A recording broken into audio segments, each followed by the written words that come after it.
Hello नमस्कार। देखिए, ज़मीन के कब्जे को लेकर सुप्रीम कोर्ट का एक बहुत बड़ा आदेश आया है कि अगर आप किसी ज़मीन पर कब्जा कर रहे हैं या पहले से किए हुए हैं उस ज़मीन पर कब्जा, तो कुछ शर्त जो है सुप्रीम कोर्ट ने कुछ शर्त अपना रखा है कि ये सब पॉइंट अगर आपका क्लियर है तो फिर आप उस ज़मीन के मालिक आप ही होंगे। तो वो जो पॉइंट है उसको मैं इस वीडियो में बताने की कोशिश करूँगा।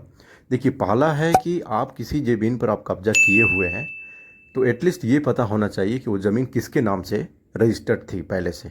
ठीक है, उसके बाद ही उस ज़मीन पर कोई व्यक्ति नहीं रह रहा है, फिर आपने उस ज़मीन पर कब्जा किया है तो ये पता होना चाहिए कि ये ज़मीन किसके नाम से पहले से थी।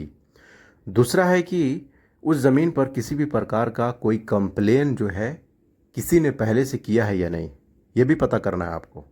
ये चूँकि सुप्रीम कोर्ट गाइडलाइंस है कि अगर आप किसी ज़मीन पर कब्जा कर रहे हैं तो एटलीस्ट ये पता करिए कि उस ज़मीन पर किसी भी प्रकार का कंप्लेन जो है थाने पर या किसी भी ब्लॉक में या अनुमंडल में कहीं पर भी किसी भी प्रकार का कंप्लेन किया गया है कि नहीं। ऑफिशियल कंप्लेन कहने का मतलब ये है।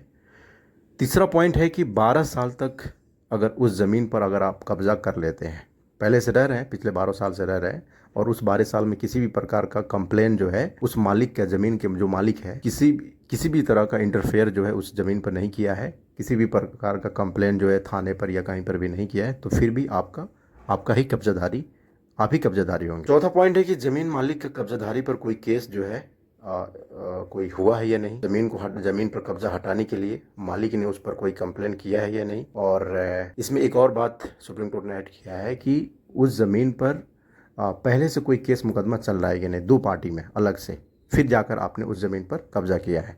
तो ये भी देखना जरूरी है अगर आप किस ज़मीन पर कब्जा कर रहे हैं। एक और पॉइंट है कि ज़मीन पर आप कब्जा कर रहे हैं तो एटलीस्ट ये पता होना चाहिए कि किस डेट को आप कब्जा कर रहे हैं, क्योंकि वो 12 साल आप कैसे काउंट कर पाएंगे। तो ये भी महत्वपूर्ण पॉइंट इसमें जोड़ा गया है। लास्ट पॉइंट है कि उस ज़मीन पर अगर आप मकान बना के रह रहे हैं या फिर किसी भी प्रकार का टैक्स दे रहे हैं सरकार को, उस ज़मीन पर बिजनेस कर रहे हैं या किसी भी प्रकार का कोई बिजनेस कर रहे हैं जिससे टैक्स जाता हो, या फिर मान लीजिए कि अगर आप मकान बना के रह रहे हैं तो बिजली का किराया हो, है ना, तो ये जो है क्या आप कब्जा किए हुए हैं तो ये कब्जाधारी के हक में जाएगा। अगर कब्जाधारी जो है उस ज़मीन पर जो व्यक्ति कब्जा किया है वो अगर टैक्स पे कर रहा है या फिर बिजली पे कर रहा है, बिजली का जो बिल होता है वो पे कर रहा है, मालिक बना हुआ है उस ज़मीन का, तो भी जो है कब्जाधारी ही इसका ऑनर होगा। तो ये सब पॉइंट था जो सुप्रीम कोर्ट ने अभी गाइडलाइन, जो नया सुप्रीम कोर्ट का जजमेंट था उसमें शामिल किया है।